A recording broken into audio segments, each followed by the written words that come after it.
राधे राधे मित्रों, एक समय की बात है। एक जंगल में एक शिकारी रहता था जो जंगल में अनेकों प्राणियों की हत्या किया करता था। एक दिन उसकी दृष्टि पड़ी एक साधु पर जो वहां बैठकर तपस्या कर रहे थे।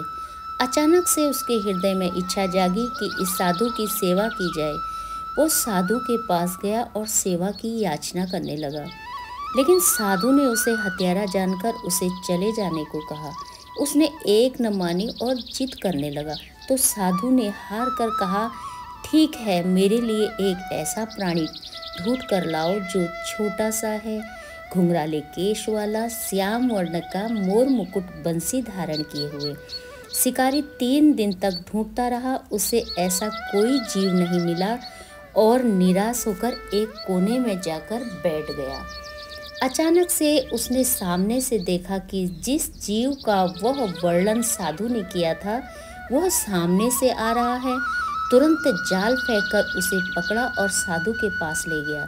साधु ने जैसे ही दूर से देखा कि ये मेरे प्रभु इसकी जाली में हैं, वे तुरंत दौड़े और प्रभु के चरणों में गिरकर अपने अश्रु विसर्जित कर उनके चरणों का अभिषेक करने लगे।